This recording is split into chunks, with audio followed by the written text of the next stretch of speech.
Video பார்த்த எல்லாத்துக்கும் வணக்கம். இன்னைக்கு என்ன பார்க்க போறோம்னு பார்த்தீங்கன்னா 10 மைண்ட் ப்ளோவிங் சைக்கிள் ஸ்டெப்ஸை பார்க்க போறோம்.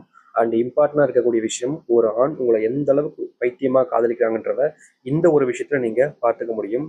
ஸோ வீடியோவை முழுமைக்கும் பாருங்க. அண்ட் ஒரு ஒன் பையா ஃபேக்டை பார்க்கலாம்.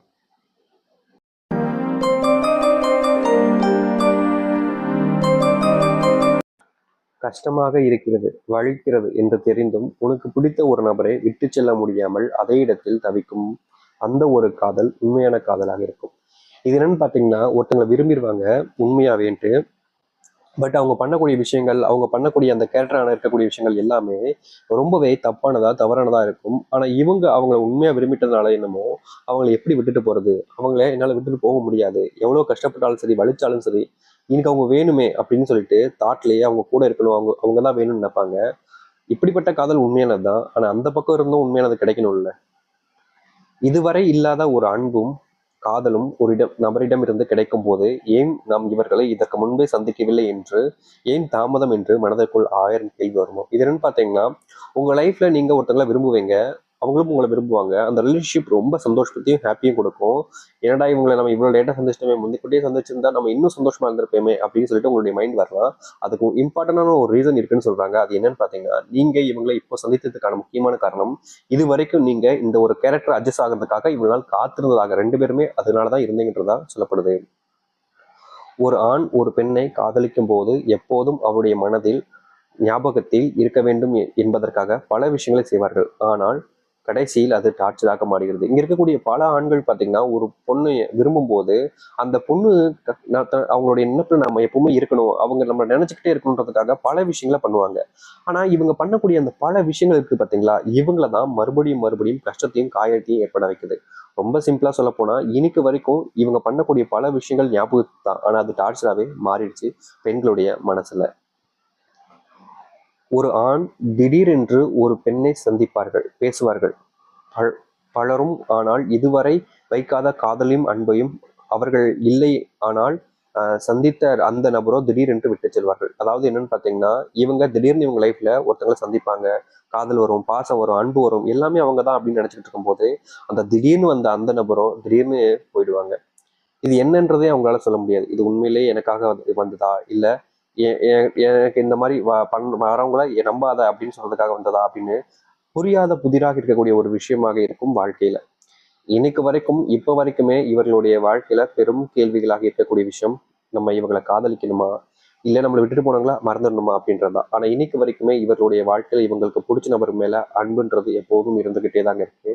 அதுவும் மறக்க முடியாத, விட்டு விலக முடியாத அளவுக்கு உண்மையான அன்பாகவும் இருக்கிறது. ஒரு ஆண் ஒரு பெண்ணின் மீது பைத்தியமாக இருந்தால் இரவு முழுவதும் தூங்காமல் அவருடைய நினைப்பில் தவித்து கொண்டிருப்பார்கள் ஒவ்வொரு நாளும்.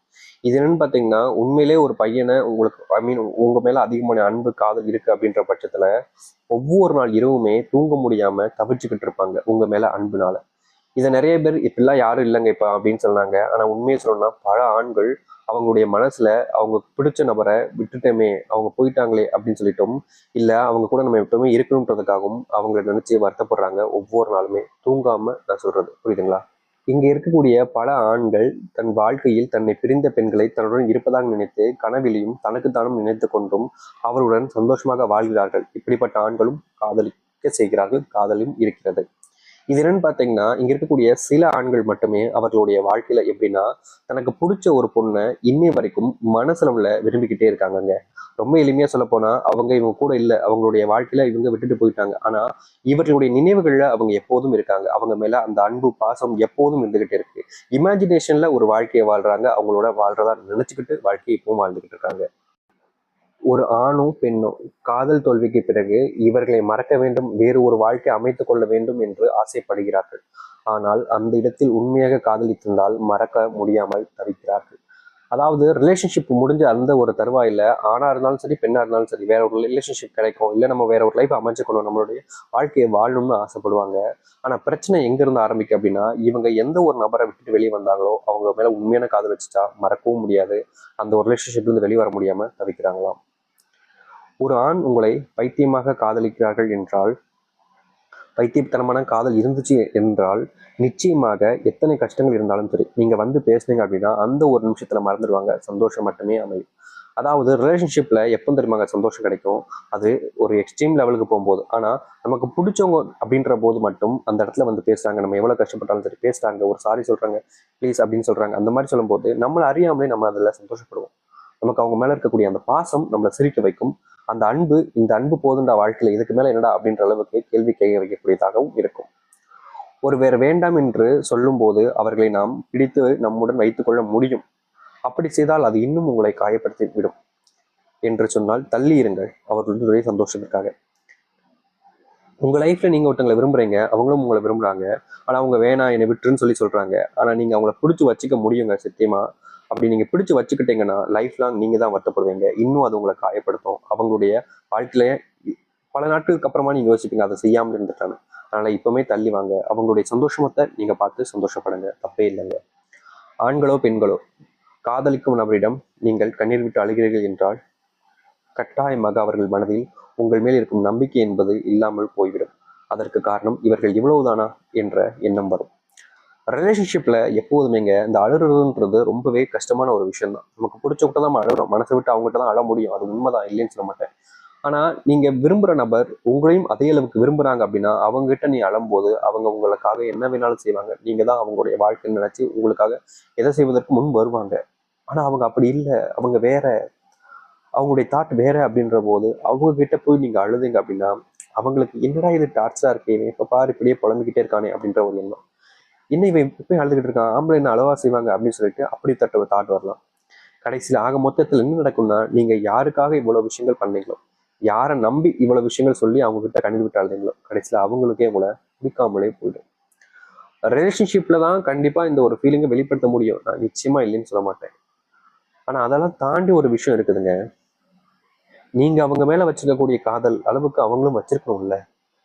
நீங்க வச்சிருக்கக்கூடிய காதல் அவங்க கிட்ட இல்லாத பட்சத்துல நீங்க அவங்ககிட்ட போய் என்ன ஒரு விஷயத்த நீங்க அவங்க கிட்ட சொல்லணும் நினைச்சாலும் முயற்சி பண்ணாலும் அது எல்லாமே தோல்வியில தான் முடியும். ஏன்னா உங்களுக்கு மட்டும்தான் அந்த இடத்துல உண்மையான அன்பும் காதலும் இருக்கு. அவங்களுக்கு இருந்திருந்தா அவங்க அப்படி நினைச்சிருப்பாங்களா? ஸோ சிம்பிளா உங்க லைஃப்ல நீங்க ஒரு விஷயத்த பண்றீங்கன்னா புரிஞ்சுக்கோங்க.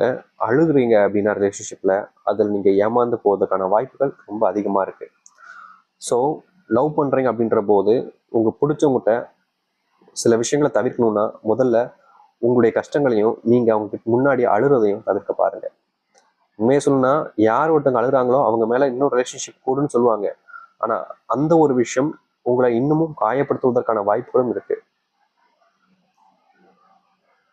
அதனால இந்த ஒரு விஷயத்த நீங்க தெளிவா புரிஞ்சுக்கிட்டு உங்க லைஃப்ல பண்றது பெட்டரா இருக்கும்.